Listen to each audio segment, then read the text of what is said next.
The mist hangs heavy over the ancient streets of Taiwan. It's a morning like any other for Wang Sheng, a low-ranking clerk whose life feels as bland as the millet porridge he stirs every dawn. 5 years have passed like this, a cycle of porridge, pickles, and paperwork. As the steam rises from the pot, he sighs. Is this all life has to offer? He once dreamed of being a hero, of great deeds recorded in history.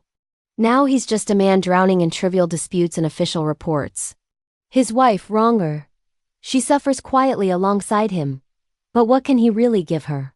He puts the single egg he'd considered for breakfast back on the windowsill. It's a luxury they can't afford.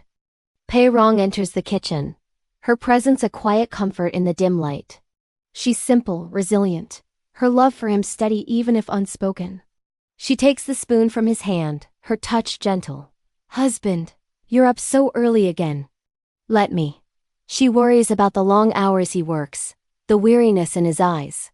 He blames it on the yamen, the endless paperwork. He asks about her needlework. She asks about his day, a familiar dance of concern that barely masks the growing distance between them. They sit down to eat. The silence is broken only by the clinking of their bowls. Ronger, ever practical, finally voices the question that hangs between them. Husband, it's been 5 years.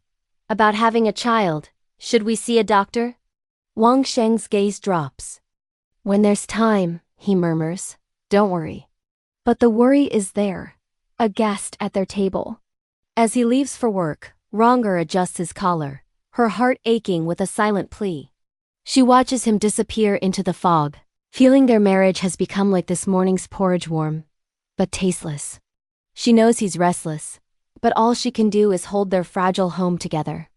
Walking through the awakening town, Wang Sheng feels the weight of his empty pockets. He buys the smallest steamed bun, a meager breakfast for a long day. As he helps an old man with a heavy wheelbarrow, the man's words, "Kindness will be repaid," seem to echo in the misty air. And then he sees her. Huddled against a wall, a young woman, impossibly beautiful even with bruises and dirt marring her face.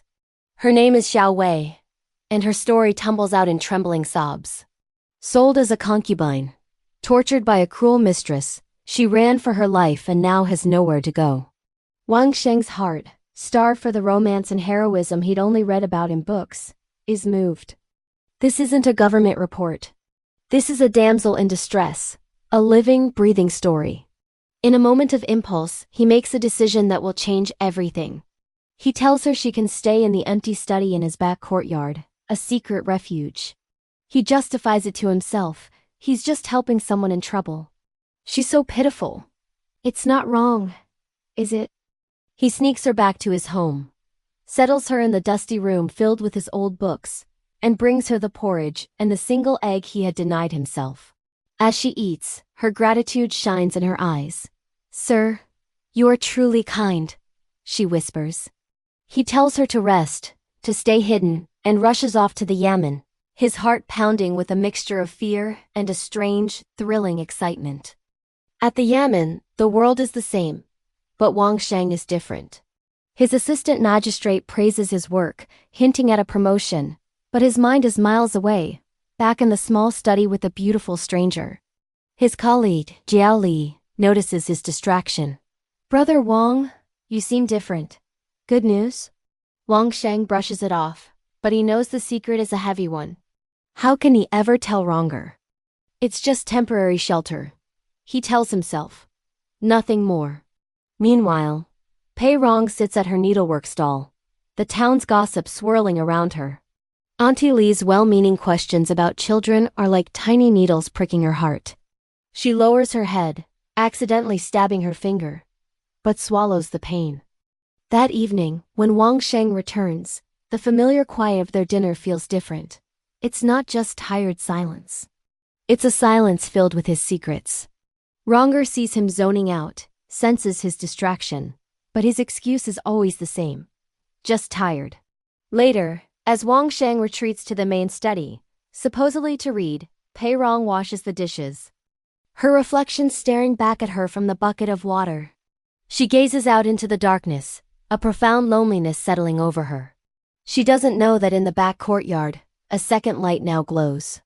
In the small hidden study, Xiao Wei sits by the window, her gaze fixed on the night sky, a faint, unreadable smile playing on her lips. A crack has appeared in the quiet life of the Wang family. A crack that threatens to shatter everything they've ever known. Thanks for watching. Don't forget to like and subscribe to see what happens next.